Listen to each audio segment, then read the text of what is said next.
this hotel has had a very large impact on my life because it's actually how I met my wife. So it's, it's kind of weird how this hotel keeps kind of chasing me around. And Lenny, you said you were over in England and saw a show about this with Jeff involved. I was.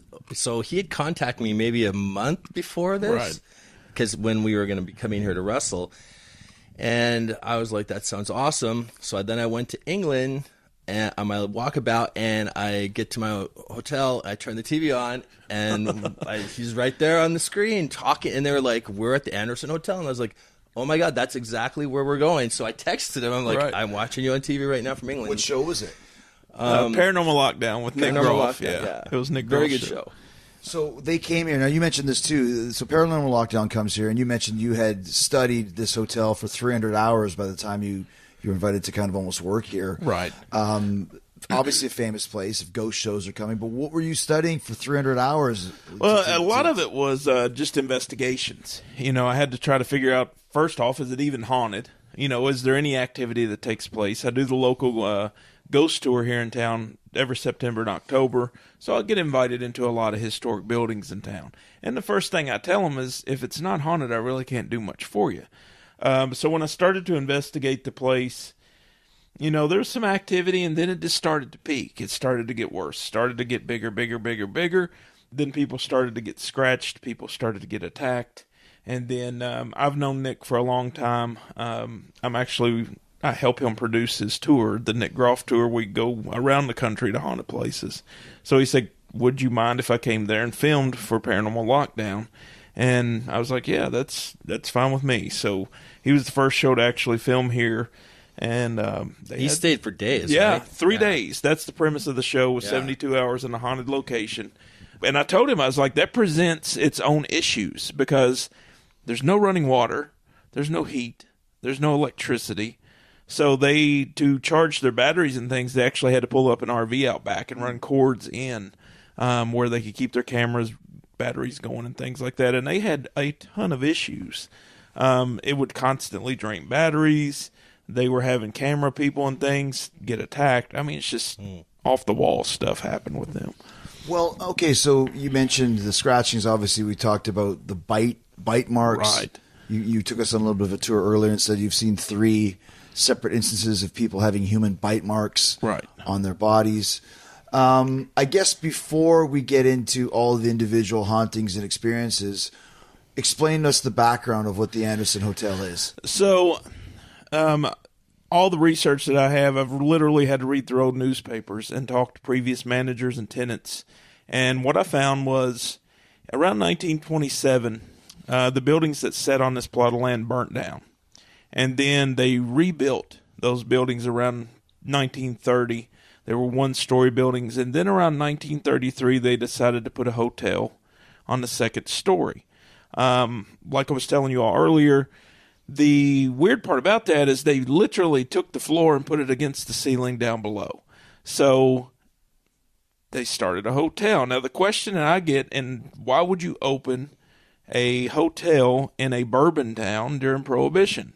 And I think it's because they were trying to get a jump on the business because there was no other hotel in town at the time. So they thought, hey, the bourbon industry is going to come back. We'll have this hotel to be just a successful thing. Well, the bourbon industry never came back like it originally was. We only had 3 distilleries whenever it came back, which we still have, Wild Turkey and Four Roses. But they were stuck. And a lot of people ask the question, well, why don't they change what it is? They can't.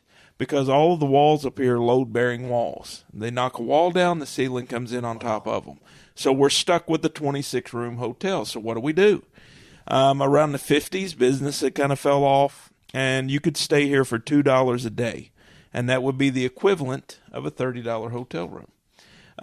My advice to anybody out there, do not stay in a $30 hotel room. That's way worse than any ghost, and I'm sure you have. Before in the old days, right? Right. Yeah. I'm sure traveling and back in the day, there's many Memphis stories I've heard about the old cheap hotels. But, and that's what happened here. It basically turned into a flop house, and it's a place where eventually it turned into short-term to long-term apartments.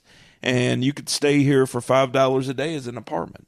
And so what I found was people that were on fixed incomes would get a room here. People that were elderly, people just coming into town to try to establish roots would get a room here. There's many stories about people getting out of prison. And of course, when people get paroled or whatever out of prison, they need a place. Mm-hmm. So their family would get them a room here where they would have an address.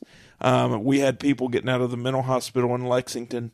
Their families would get them a room here. One of the most notable stories there was a fellow that had returned from Vietnam. He was having some mental health issues, and he actually tried to set one of the front rooms on fire. So didn't burn the hotel down, so he, of course, had to go get help for that. But there's all kinds of little stories like that. And it was open for some type of habituation from 1934 all the way to the late 80s. So, and then that brought all the stories that we have today. Well, let's get into some of them because you explained it. So how many deaths have you counted being documented in this hotel? I've tracked it down to about 13 that I can verify. Now, this is just from the late 60s through the late 80s. There's a whole period of history from the 30s to the 60s we have no information on because those people have passed on. I can't find them in newspapers. I can't find any of that stuff.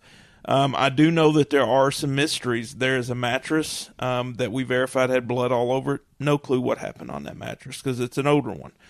There's one of the original clawfoot tubs that has blood all inside of it that we verified as well with luminol. Just to say, we saw the first mattress, and that thing is covered in blood. It's covered. So, and we found that one stuffed down the back stairwell. So the previous owner would take trash and stuff it down the back stairwell.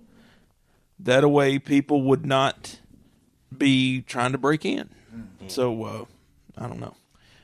There's definitely some mysteries up here. All right, so that's the one mattress. You said, then you said the bathtub. Right. So that's 2. What's right. the other 11? You've got several natural deaths that took place up here. Some elderly folks passed away up here. Then you had a girl in her 20s that slit her wrist and bled out on our second bloody mattress in the hotel. Yes, we have 2. And she died in the late 80s. And then there were 2 hangings. One man hung himself in a closet in 1978, and then there was another man that hung himself in one of the back hallways. So 3 suicides that unfortunately met their demise up here. And then the rest were a lot of natural deaths that happened because of elderly folks and things like that.